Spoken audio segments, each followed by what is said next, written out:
Estaba en la primera fila, viendo a mi hija Sofía caminar hacia el altar con el hombre que juraba amarla. Pero cuando nuestras manos se rozaron, no sentí alegría, sino un trozo de papel arrugado que ella me entregó con desesperación. Sus ojos gritaban lo que su boca no se atrevía a decir, y en ese instante comprendí que el peligro que yo presentía era mucho más real de lo que imaginaba. Soy una mujer que dedicó su vida a construir un imperio en este rancho, y no permitiré que un lobo con piel de cordero nos arrebate nuestro legado. Esta es la historia de cómo una celebración se convirtió en el escenario de una justicia necesaria. Antes de continuar, por favor, suscríbete al canal y dale like. Tu apoyo es fundamental para seguir compartiendo estos relatos. He vivido toda mi vida en Querétaro. La segunda vez que lo noté, pensé que solo sentía una curiosidad natural por la vida en el campo, pero para la quinta vez, algo en mis entrañas se retorció con una advertencia que no pude ignorar. Sofía se reía de mi inquietud con esa ligereza propia de quien aún no conoce la malicia. Solo le interesa la vida rural, mamá, me decía con una sonrisa. Ya sabes cómo son los citadinos, todo esto les parece exótico. Pero yo no soy una mujer que se deje engañar por apariencias. Antes de jubilarme, pasé 35 años trabajando como ingeniera química. Mi mente está entrenada para la precisión, para el análisis de datos y, sobre todo, para detectar patrones. Y el patrón de Rodrigo Mendoza se estaba volviendo peligrosamente nítido ante mis ojos. Rodrigo entró en nuestras vidas hace apenas 6 meses, cuando Sofía lo trajo para las fiestas decembrinas. Era un hombre de 32 años, de aspecto impecable y modales estudiados. Trabajaba como asesor financiero en la Ciudad de México y parecía tener la respuesta perfecta para cada situación. Elogiaba mis tamales con una convicción casi excesiva y hacía preguntas que, en aquel entonces, me parecieron interesantes sobre nuestra rutina en el rancho. Parecía el hombre ideal, quizás demasiado ideal para ser real. Mi esposo, Fernando, falleció hace 3 años. El cáncer fue un enemigo rápido y voraz que me dejó sola en esta casa grande, custodiando 87 hectáreas que compramos hace casi 3 décadas por una cantidad insignificante. En aquel entonces, esto era solo tierra árida y olvidada. Sin embargo, con el crecimiento de Querétaro hacia el norte y los desarrollos inmobiliarios acechando nuestras fronteras, los inversionistas empezaron a rondar como zopilotes sobre una presa. He recibido ofertas, cifras que harían temblar a cualquiera, pero este era el sueño de Fernando. No podía vender su memoria.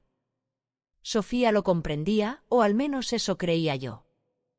Ella creció entre estos surcos y ayudó a su padre a plantar los nogales que hoy, con orgullo, dan nueces cada otoño. Tras la partida de Fernando, ella me visitaba cada fin de semana, impulsada por la preocupación de que la soledad terminara por consumirme. Cuando conoció a Rodrigo en un evento de networking y comenzaron su relación, sentí un alivio genuino. Pensé que mi hija finalmente encontraba estabilidad tras el desastre emocional que fue su exnovio. El compromiso fue una ráfaga, 4 meses de noviazgo y una propuesta espectacular en un restaurante de lujo en Polanco. Sofía me llamó sin aliento, desbordando una felicidad que me obligó a pronunciar las palabras que toda madre debe decir: felicidades, hija. Estoy feliz por ti. Parece un gran hombre. Pero mientras lo decía, mi mente no podía dejar de pensar en las preguntas de Rodrigo sobre los límites de nuestra propiedad. La boda se programó para finales de septiembre, aquí mismo, en el rancho. Sofía deseaba casarse en el lugar que su padre tanto amó. Ya había una organizadora moviendo hilos, un servicio de banquetes reservado y las invitaciones enviadas a 180 personas. Rodrigo era todo sonrisas y disposición, sugiriendo incluso que expandiéramos el área de la ceremonia para mayor comodidad. ¿Sabes, Patricia?, me dijo un sábado de julio, de pie junto a la ventana de la cocina con una taza de café, observando el horizonte donde termina nuestra tierra. Podríamos abrir realmente este espacio si taláramos esos mezquites del lado poniente. Daría una vista impresionante. Esos árboles marcan el límite exacto de la propiedad, le respondí, midiendo su reacción. Claro, pero ¿hasta dónde llega exactamente tu terreno? Insistió con una naturalidad que me heló la sangre. Ahí estaba de nuevo. Esa tarde, tras su partida, me encerré en mi estudio y saqué las escrituras. 87 hectáreas adquiridas en 1996 por 420.000 pesos. Fernando y yo sacrificamos años de lujos para pagarlas. Hoy, su valor superaba los 18 millones de pesos, quizás más si se consideraban los derechos de desarrollo industrial. Sofía sabía que éramos dueñas del rancho y que vivíamos sin deudas, pero desconocía el alcance real de mi patrimonio. Ella ignoraba la existencia de mis patentes.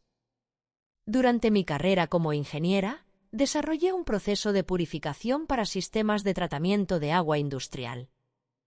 No es un tema glamoroso, pero las regalías han fluido de manera constante durante 22 años. Gracias a eso y a inversiones meticulosas, poseo poco más de 35 millones en activos. El rancho es solo la punta del iceberg que decido mostrar. He vivido con modestia por elección, manejo una camioneta de hace 10 años, compro mi ropa en el mercado y realizo las reparaciones de la casa con mis propias manos. Después de ver cómo la familia de Fernando se despedazaba por herencias, aprendí que el dinero es un ácido que corroe los lazos más fuertes. Es mejor ser la vecina discreta de la que nadie sospecha nada. Pero Rodrigo preguntaba demasiado. A la mañana siguiente llamé a mi abogada de confianza, la licenciada Leticia. Necesito que investigues a alguien por mí, le dije sin rodeos. Rodrigo Mendoza. Dice ser asesor financiero en la Ciudad de México. Patricia, ¿esto tiene que ver con el prometido de Sofía? Preguntó Leticia con un tono de advertencia. Es solo una medida de precaución profesional. Leticia suspiró al otro lado de la línea. Haré que corran una verificación de antecedentes, pero si tienes dudas, deberías sentarte a hablar con tu hija. Todavía no, sentencié. Podría estar equivocada, aunque mi instinto rara vez me falla. 3 días después, Leticia me citó en su oficina en San Miguel de Allende. No era una conversación para tener por teléfono. Una vez allí, cerró la puerta con llave y me entregó una carpeta de piel. Rodrigo Mendoza es, técnicamente, quien dice ser, comenzó Leticia. Asesor financiero titulado, trabaja para el Corporativo Financiero de Occidente, historial crediticio limpio y sin registros penales. Hizo una pausa y extrajo otro documento. Pero mi investigador fue más allá de lo evidente. Rodrigo ha estado comprometido 2 veces antes. En ambas ocasiones, con mujeres de familias de un estatus económico muy alto. Y en ambos casos, los compromisos se rompieron de forma abrupta justo después de que él obtuviera acceso a la información financiera de las familias. No hay demandas, no hay ruido. Solo coincidencias temporales. Mis manos se cerraron sobre la carpeta con una fuerza que no sabía que tenía. Dame nombres, exigí. Fernanda Villarreal, hija de un magnate textil. El compromiso duró 5 meses y terminó 2 semanas después de que Rodrigo asistiera a una junta sobre el patrimonio familiar. La segunda es Paola Garza, hija de un desarrollador inmobiliario. Su relación terminó apenas el padre de Paola hizo una revisión de su testamento. Nadie denunció porque estas familias prefieren pagar para que el problema desaparezca antes que enfrentar un escándalo público. Leticia me miró con seriedad. Hablé con el padre de Fernanda de manera extraoficial. Me confirmó que Rodrigo hacía preguntas sumamente específicas sobre transferencias de propiedades y estructuras de herencia. Sospechaba de él, pero no tuvo pruebas para hundirlo.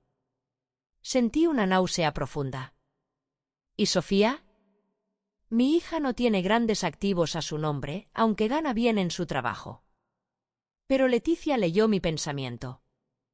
Si Rodrigo cree que Sofía heredará este rancho y desconoce que tú eres la verdaderamente detrás de la fortuna, podría estar apostando a largo plazo. O tal vez, Patricia, él sabe de ti mucho más de lo que aparenta. Me recomendó hablar con Sofía, pero no podía hacerlo. No sin una evidencia que fuera irrefutable. Sofía estaba radiante, sumergida en los preparativos de la boda. Si yo destruía su ilusión basándome en paranoia de madre, la perdería para siempre. Necesitaba estar segura.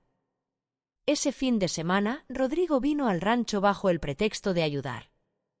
Estacionó su BMW en la entrada y se acercó al portal donde yo descansaba. Patricia, ¿tendrás un minuto? Me gustaría platicar contigo sobre algo importante, dijo con esa voz melosa que ahora me resultaba repulsiva. Claro, adelante, respondí, manteniendo mi rostro como una máscara de piedra. Se sentó y adoptó una expresión de preocupación sincera. Mira, sé que esto puede ser un tema sensible, pero Sofía y yo hemos estado planeando nuestro futuro. Finanzas, previsiones, cosas de adultos. Como soy asesor financiero, no puedo evitar pensar en estas estructuras. Me preguntaba, ¿has considerado realizar una planificación patrimonial? Asegurarte de que todo esté blindado para Sofía. Mi sangre se convirtió en hielo, pero no pestañeé. Ya tengo un testamento, Rodrigo. Gracias. Eso es un buen comienzo, pero con una propiedad de este calibre. Un fideicomiso sería mucho más eficiente en términos fiscales. Estaría encantado de asesorarte sin costo alguno, después de todo, pronto seremos familia. Lo tomaré en cuenta, contesté con brevedad. Y Patricia, espero que no te ofenda, pero dada tu edad, también sería prudente pensar en un plan de cuidados a largo plazo.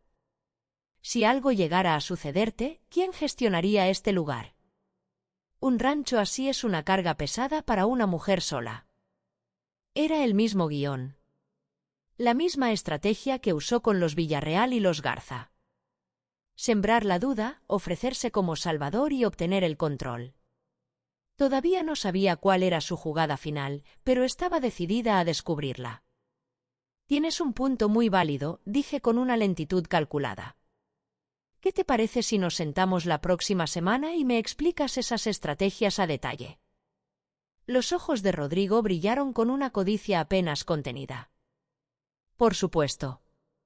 Traeré material preparado. Podemos optimizar tu situación de forma increíble. En cuanto su coche desapareció por el camino, llamé a Leticia nuevamente. Necesito vigilancia privada. Rodrigo acaba de posicionarse. Quiero saber qué planea realmente cuando cree que nadie lo observa. Leticia me contactó con Diana, una investigadora privada de una discreción absoluta.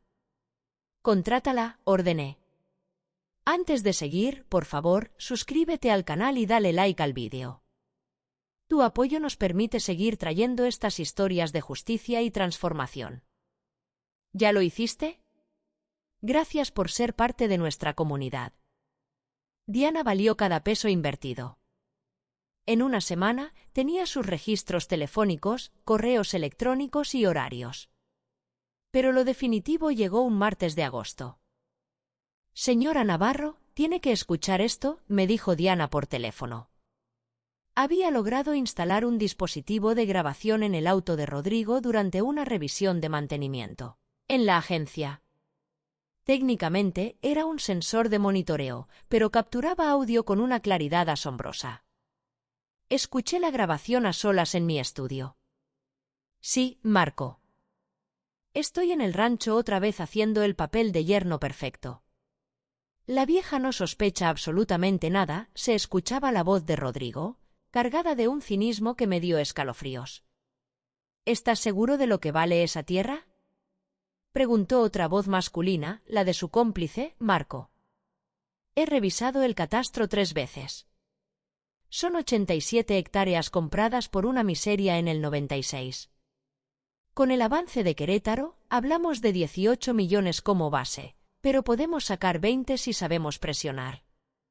¿Y la señora? Insistió Marco. Patricia debe tener una fortuna guardada. Mira este rancho, está impecable y sin una sola hipoteca. Lleva años jubilada y vive con una sencillez que solo tienen los que esconden mucho dinero. La hija es una ingenua, cree que su madre es solo una pensionada de clase media. Mi plan es casarme en septiembre, ser el esposo ejemplar durante un año y conseguir un poder notarial para ayudarla. La vieja vive aislada. ¿Quién sabe qué podría pasar? Un descuido, una caída, un deterioro mental repentino. En poco tiempo estará en un asilo, yo manejaré los activos y Sofía heredará todo. Nos divorciaremos antes de que entienda que la golpeó y yo me llevaré mi parte del botín. Marco se rió. Eres un tipo frío, Rodrigo. Soy un estratega. Lo de Fernanda fue un error, su padre era demasiado astuto. Paola fue mejor, pero su viejo lo tenía todo blindado. Pero esta mujer de rancho no tiene la sofisticación para protegerse. Es un blanco perfecto. Apagué la grabación. Mis manos temblaban, pero no era por miedo, era una rabia fría y analítica. Sin embargo, la furia no salvaría a mi hija. Necesitaba inteligencia. Convoqué a Leticia y a Diana a una reunión de emergencia. Tengo la prueba. Ahora quiero la ejecución, les dije. Leticia escuchó el audio. Esto es conspiración criminal, Patricia. Podríamos ir a la policía ahora mismo. ¿Y Sofía me odiaría por arruinar su boda 3 semanas antes?, repliqué. Diría que es una trampa mía para controlarla. Literalmente planea mi eliminación. Necesito que se incrimine frente a todos. Pasamos las siguientes 2 semanas preparando la trampa. Diana instaló cámaras ocultas por toda la propiedad. Leticia redactó documentos legales que nos blindarían totalmente. Yo, mientras tanto, interpreté el papel de mi vida, la suegra confiada. Me reuní con Rodrigo, fingí estudiar sus formularios de poder notarial y fideicomiso. He preparado estos documentos para agilizar todo, Patricia, me decía él, señalando líneas con su pluma. Este poder me permitirá actuar en tu nombre si alguna vez te sientes indispuesta. Es muy considerado de tu parte, mentí, sonriendo. ¿Sabes? He estado pensando que este lugar es demasiado para mí. Quizás es hora de hacer cambios. Él pensó que había ganado. Lo dejé saborear esa victoria ficticia. La semana previa a la boda, Sofía me encontró distraída. Mamá, ¿estás bien? Te noto ausente. Solo pienso en tu padre, hija. Desearía que estuviera aquí. Él estaría muy feliz por mí, me dijo abrazándome. Rodrigo es un hombre maravilloso. Me dolió el alma mentirle, pero necesitaba que ella viera la verdad por sus propios ojos. De lo contrario, la duda siempre sería una sombra entre nosotras. El día de la boda llegó con un sol brillante sobre Querétaro. El jardín estaba impecable, los mezquites verdes contrastaban con el cielo azul. Los invitados llenaron las sillas bajo el arco de flores que Sofía tanto anhelaba. Caminé con ella por el pasillo, sintiendo su brazo temblar de emoción. Se veía hermosa con las perlas de su abuela. Te amo, mamá, susurró antes de llegar al altar. Yo también, mi vida. Siempre te protegeré.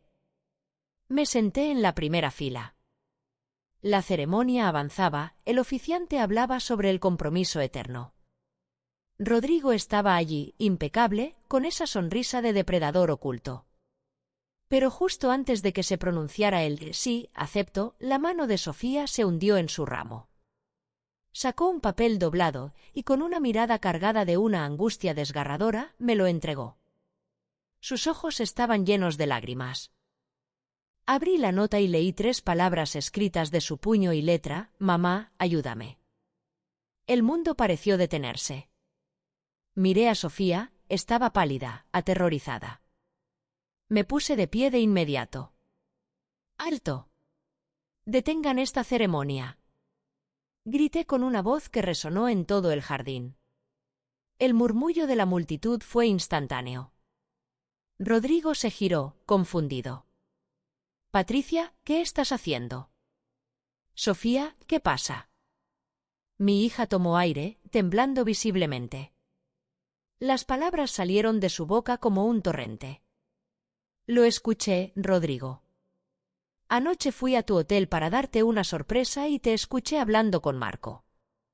Te escuché decir cómo ibas a... No pudo terminar, el llanto la quebró. Rodrigo se puso lívido. Sofía, esto es ridículo. Debiste entender mal, son los nervios del gran día. Dijiste que te asegurarías de que mi madre tuviera un accidente, gritó Sofía, recuperando la fuerza. Dijiste que con el poder notarial todo sería fácil, que yo era una tonta que no se daría cuenta de nada hasta que nos hubiera robado todo. El jardín estalló en caos. Gritos de indignación y sorpresa llenaron el aire. Rodrigo intentó sujetar el brazo de Sofía, alegando que estaba histérica, pero dos hombres fueron más rápidos que él. El comandante de la policía local y un agente, ambos invitados por mi bajo ropa de civil, lo inmovilizaron en segundos. Rodrigo Mendoza queda detenido para interrogatorio por sospecha de conspiración para cometer fraude y violencia, declaró el comandante. Marco intentó huir hacia los autos, pero Diana, que vigilaba el perímetro, lo derribó antes de que diera 10 pasos. La boda que Rodrigo planeó como su mayor estafa se había convertido, en un instante, en el escenario de su propia ruina. El silencio que siguió al estallido fue casi más ensordecedor que los gritos. Rodrigo vociferaba sobre acusaciones falsas, difamación y demandas millonarias, pero su voz sonaba hueca, como el eco de un actor atrapado en un escenario que se derrumbaba.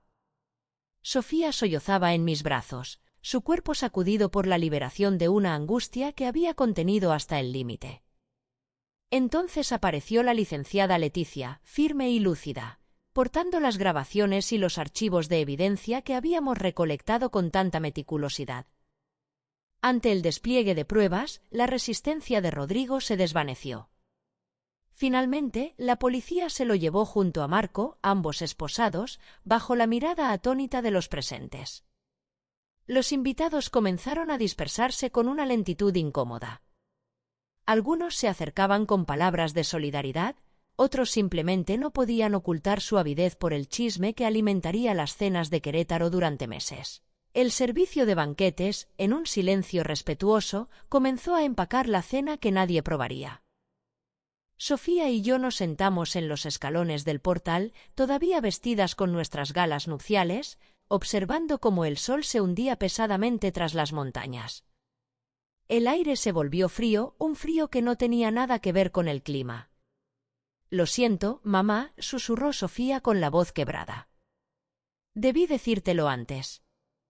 Lo supe hace 2 días».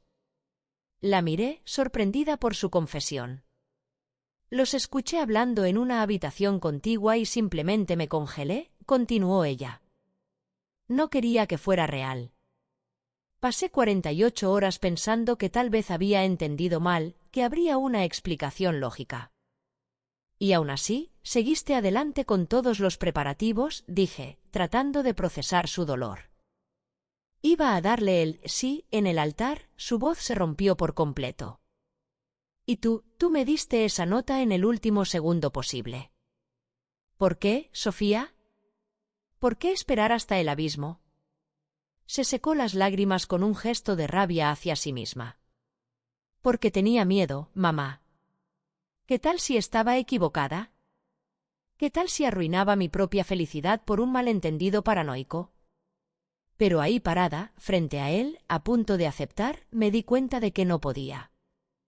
No podía unir mi vida a alguien en quien ya no confiaba. Así que escribí la nota y recé para que entendieras el mensaje. La rodeé con mi brazo, sintiendo su fragilidad. «Entendí, hija. Créeme que entendí. Pero quiero que sepas algo, yo lo supe durante meses. Sospeché desde el principio, contraté investigadores y tengo grabaciones de él y Marco planeando cada paso de esta estafa. Iba a exponerlo hoy mismo, incluso si tú no me hubieras entregado ese papel». Sofía se apartó para mirarme fijamente, con los ojos muy abiertos. «¿Por qué no me dijiste nada antes? Porque no me habrías creído, respondí con la honestidad brutal que la situación exigía. Habrías pensado que era una madre controladora, una mujer amargada que no confiaba en tu criterio. Necesitabas descubrir la verdad por ti misma, llegar a tu propia conclusión para que la herida sanara correctamente. Yo solo estaba ahí, en la sombra, para sostenerte cuando cayeras. Ella recargó su cabeza en mi hombro, derrotada. Me siento tan estúpida, mamá. Tan fácil de engañar. No eres estúpida, Sofía. Eres una mujer que elige creer lo mejor de las personas. Esa es una cualidad noble, incluso cuando te topas con seres que no se la merecen.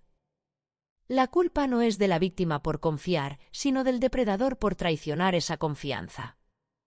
Nos quedamos en silencio mientras la oscuridad envolvía el rancho. Los días que siguieron a la boda frustrada fueron una tormenta de trámites y humillaciones sociales. Los regalos empezaron a llegar de vuelta, acompañados de notas de disculpa incómodas. El teléfono no dejaba de sonar, algunos llamaban por genuina preocupación, pero la mayoría buscaba detalles escabrosos para completar el rompecabezas del escándalo. Sofía se mudó temporalmente al rancho.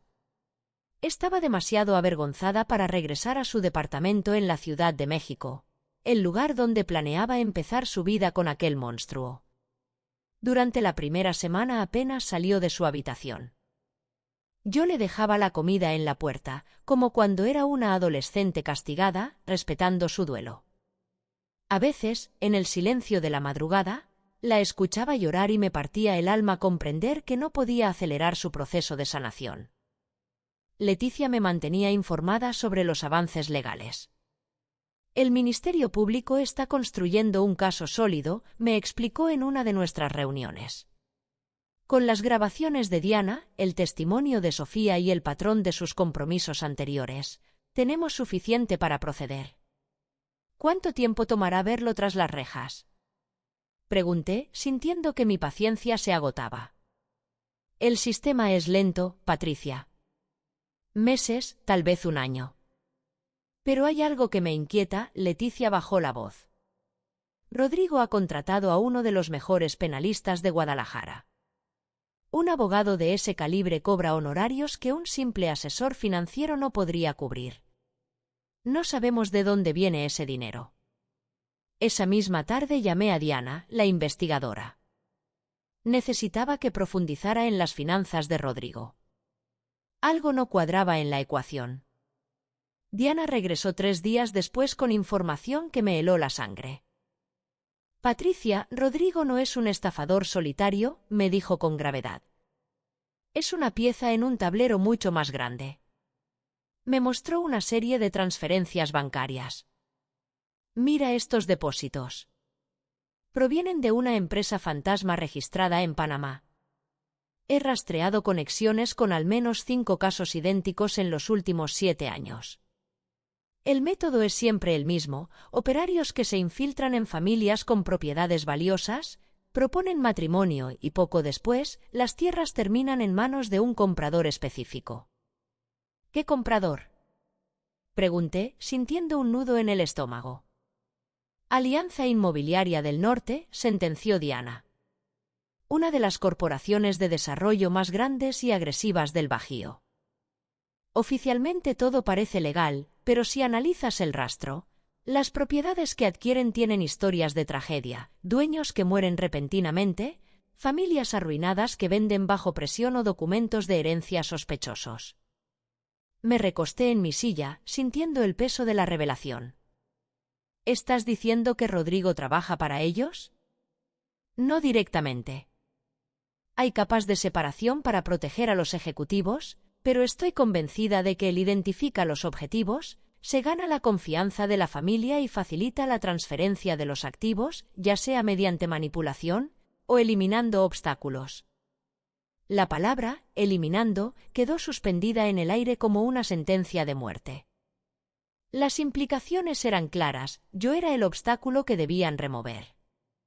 Debemos informar esto a Leticia y a las autoridades, dije con firmeza. Ya lo hice. El comandante está escalando la investigación a nivel federal. Pero Patricia, Diana me miró con una seriedad que me puso en alerta.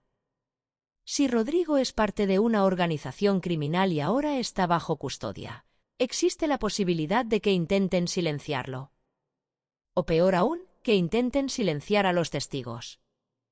Especialmente a Sofía. Ella es quien lo escuchó confesar. Su testimonio es la llave para desmantelar la red. Sentí que el piso desaparecía bajo mis pies. Por intentar proteger el legado de Fernando y la felicidad de mi hija, la había colocado en el centro de una diana muy peligrosa. Esa noche hablé con Sofía con total claridad. Le conté los hallazgos de Diana. Esperaba que entrara en pánico, pero ante mi sorpresa, su expresión se endureció.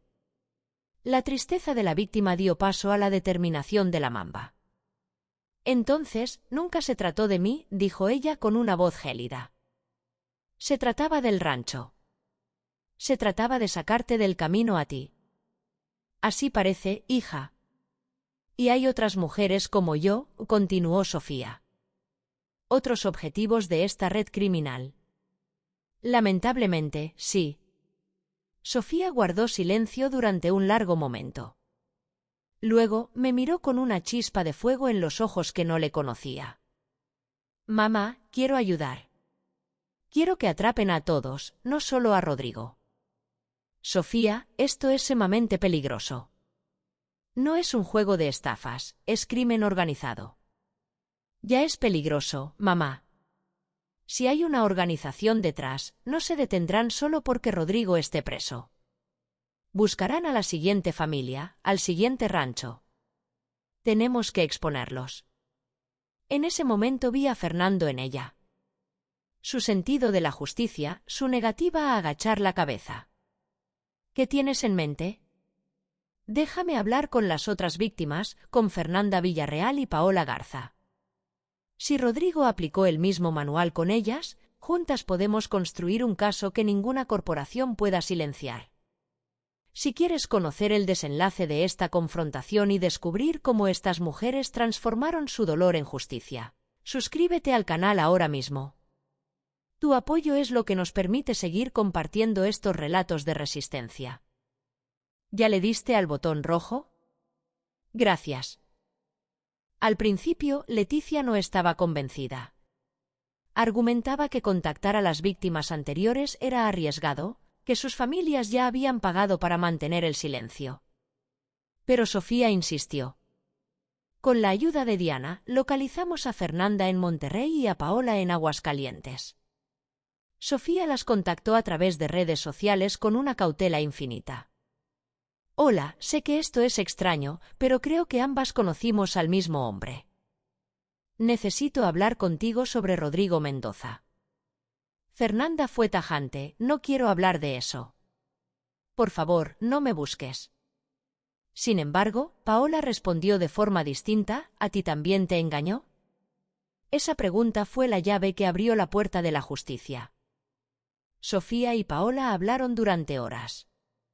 Luego, Paola convenció a Fernanda. Pronto, las tres estaban en un chat grupal compartiendo detalles escalofriantes.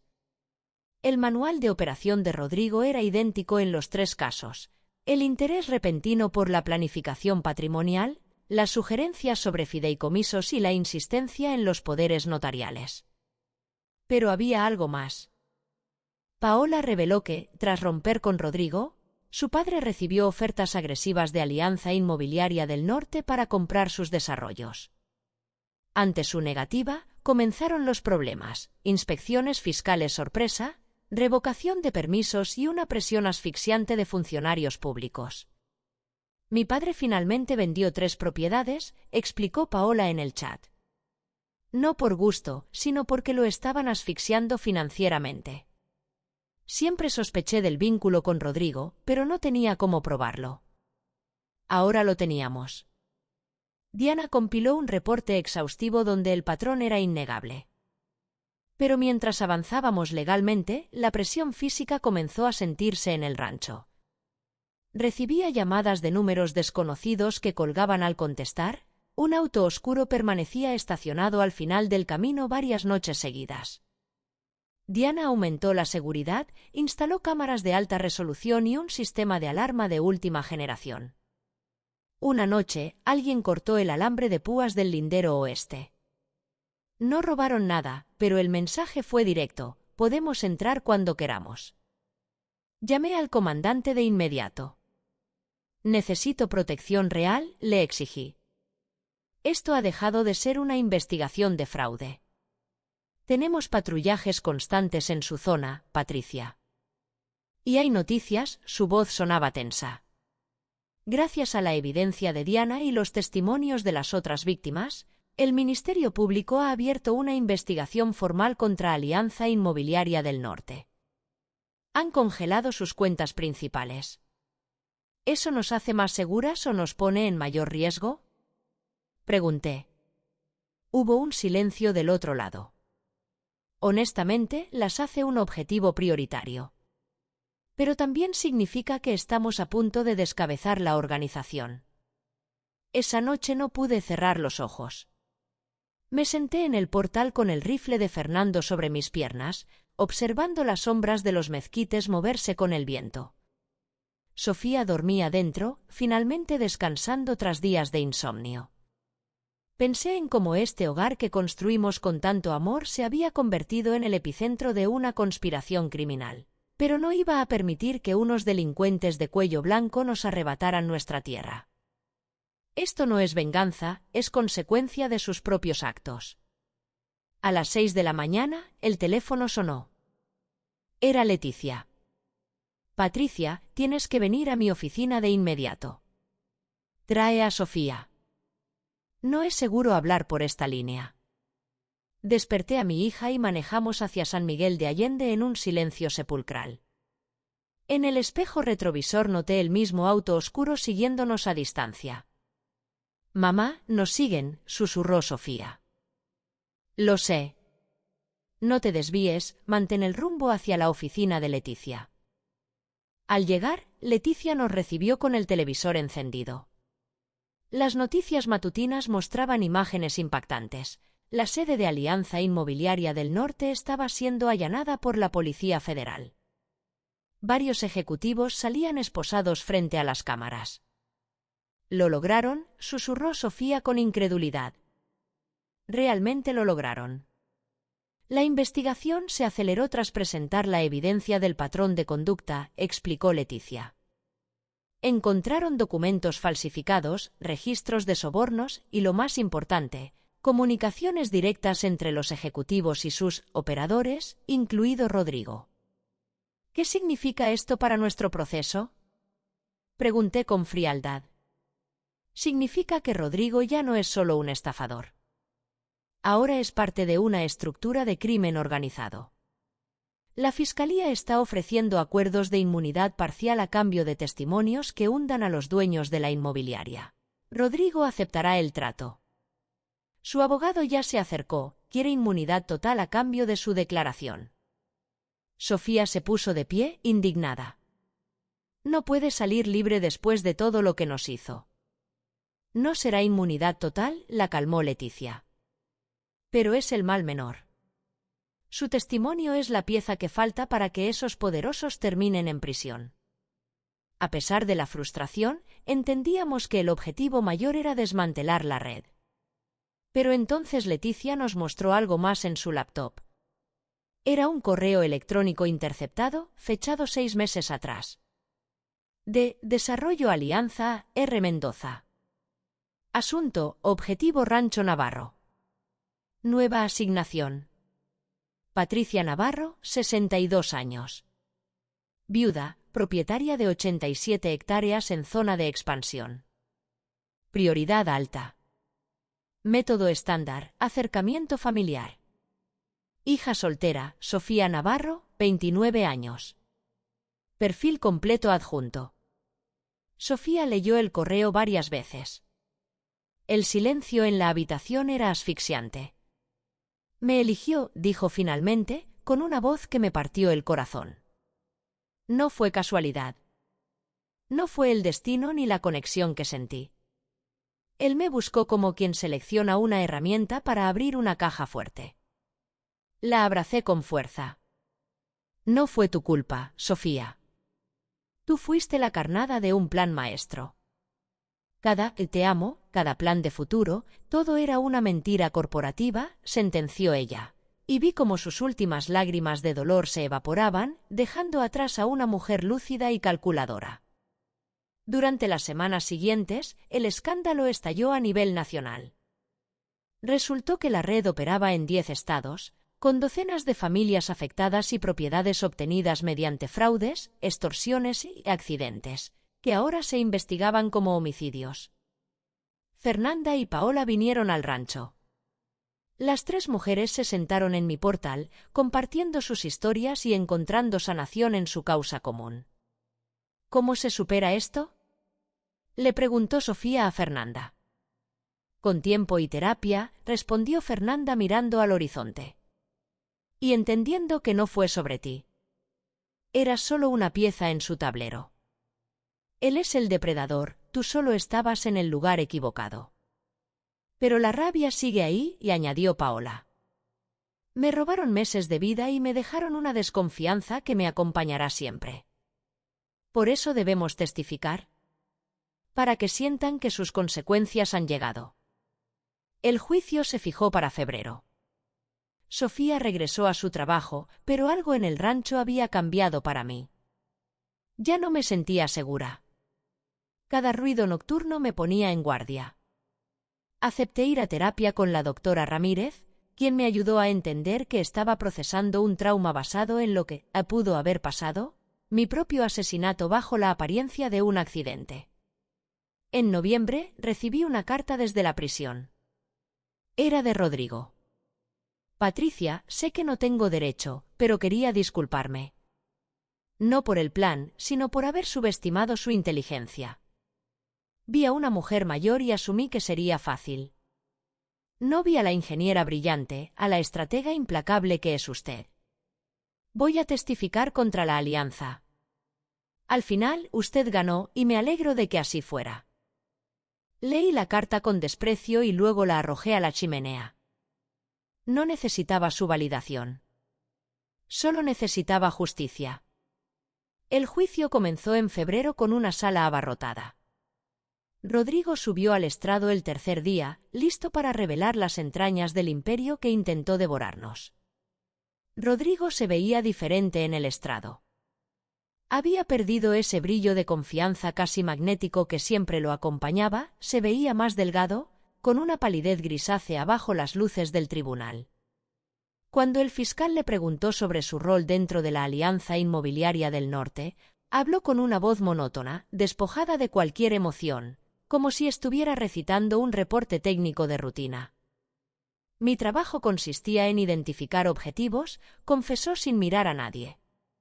Buscaba propiedades valiosas cuyos dueños fueran vulnerables. Generalmente personas mayores, viudas o divorciadas, cualquiera que pareciera estar solo y fuera potencialmente influenciable por un rostro amable. ¿Y cuál era el siguiente paso?, inquirió el fiscal. Investigaba a la familia a fondo. Buscaba un punto de entrada. Si había un hijo o una hija soltera, mi método era el acercamiento romántico. Si eso no era posible, buscaba otras grietas, me presentaba como un nuevo vecino, como un asesor financiero experto o como un amigo de la familia con intereses comunes. Y una vez establecida la relación, ¿qué hacía usted? Trabajaba para ganarme su confianza absoluta, respondió Rodrigo con una frialdad que erizaba la piel. Obtenía información detallada sobre sus finanzas y la situación legal de la propiedad. Entonces empezaba a sugerir cambios, actualizaciones en los testamentos, creación de fideicomisos o la firma de poderes notariales. El objetivo final era posicionarme para controlar los activos, ya fuera mediante una herencia manipulada o a través de facultades legales mientras la persona aún vivía. ¿Y si el objetivo no cooperaba? Hubo una pausa tensa. Había otros métodos, admitió Rodrigo, y un murmullo de horror recorrió la sala. Yo no participaba directamente en esos actos, pero sabía que existían. Accidentes arreglados, presión psicológica constante y, en casos extremos, la eliminación física del obstáculo. El juez golpeó su mazo con fuerza exigiendo orden. ¿Alguna vez mató usted a alguien, señor Mendoza? No. Yo era el que establecía los vínculos y extraía la información. Otros se encargaban de los pasos finales si la situación lo requería. Sofía apretó mi mano con tal fuerza que sentí dolor, pero no me moví. Escuchar al hombre que ella había amado admitiendo con tanta naturalidad que había planeado mi muerte, hablando de asesinatos como si fueran simples transacciones de negocios, era una experiencia surrealista. Cuando fue el turno de la defensa de la Alianza, intentaron presentarlo como un mentiroso que inventaba fábulas para salvar su propio pellejo, pero la evidencia física era abrumadora: correos electrónicos, transferencias bancarias desde Panamá, documentos falsificados y los testimonios de otros miembros de la red que también habían pactado con la fiscalía. Sofía testificó el quinto día. Su voz, antes suave y dubitativa, sonó firme y clara ante el tribunal. Le preguntaron por su relación, por la nota en el altar y por el momento en que descubrió la verdad. Al principio me sentí como una idiota, dijo mirando directamente a los ojos de los abogados defensores. Pero luego comprendí que no fui tonta por enamorarme. Fui víctima de un delincuente profesional que me manipuló con pericia técnica. Hay una diferencia abismal entre la ingenuidad y ser el blanco de un depredador experto, y me niego a cargar con la vergüenza de algo que él decidió hacerme. La sala estalló en un aplauso espontáneo que el juez tuvo que aplacar con severidad. Yo testifiqué al día siguiente. Fui meticulosa al relatar las preguntas constantes de Rodrigo sobre los límites del rancho, mis sospechas analíticas y la investigación que ordené. Cuando el abogado de la inmobiliaria sugirió que yo le había tendido una trampa a un hombre inocente, mi respuesta fue un dardo de hielo. Un hombre planeaba defraudarme, según sus propias grabaciones, eliminarme para robar mi tierra. Yo utilicé mi inteligencia para obtener pruebas de sus intenciones criminales. Si proteger mi vida y el legado de mi hija es una trampa, entonces sí, lo hice y lo volvería a hacer sin dudarlo ni un segundo. El juicio se prolongó por 3 semanas agotadoras. Finalmente, los veredictos fueron implacables. Los ejecutivos de la Alianza Inmobiliaria del Norte fueron hallados culpables de todos los cargos, incluyendo delincuencia organizada. Rodrigo fue condenado por conspiración y fraude, aunque su sentencia se redujo a 5 años de prisión debido a su cooperación esencial. Los líderes de la organización recibieron penas de entre 15 y 30 años. 5 años para Rodrigo. Parecía una cifra insignificante por haber planeado mi muerte y destrozado el corazón de mi hija, pero Leticia me recordó que, sin su confesión, quizás nunca habríamos derribado el imperio completo. Al salir del juzgado, Sofía, Fernanda y Paola se fundieron en un abrazo que los fotógrafos capturaron para la historia. Eran 3 mujeres que se negaron a ser víctimas silenciosas y vencieron a un sistema diseñado para devorarlas. Las consecuencias políticas fueron un terremoto. La investigación reveló una red de corrupción que involucraba a 3 alcaldes, 2 jueces y varios notarios que legalizaban los despojos. La Fiscalía General lanzó una auditoría masiva en todo el Bajío y muchas familias comenzaron a recuperar lo perdido. El gobierno confiscó los activos de la Alianza, el padre de Paola recuperó sus desarrollos y una familia de Celaya recuperó el rancho que perdieron tras la muerte accidental de su patriarca. Sin embargo, no hubo finales felices para todos. Algunas víctimas habían muerto antes de que la verdad saliera a la luz, y aunque sus familias ahora sabían la verdad, ese conocimiento no les devolvía a sus seres queridos. En marzo, un mes después del veredicto, Sofía llegó al rancho con una luz nueva en los ojos. Mamá, me ofrecieron un trabajo en una organización sin fines de lucro. Ayudan a víctimas de fraude inmobiliario y financiero. ¿Quieren que use mi experiencia para educar a otros? Para ayudarles a identificar las señales de alerta antes de que sea tarde. ¿Vas a aceptarlo? Pregunté, aunque ya conocía la respuesta. Ya lo hice. Empiezo el próximo mes. Voy a convertir este dolor en algo útil. No quiero que nadie más se sienta tan sola y vulnerable como yo me sentí. La abracé sintiéndome inmensamente orgullosa. Mi hija no solo había sobrevivido, se había transformado. Han pasado 2 años desde aquella boda cancelada.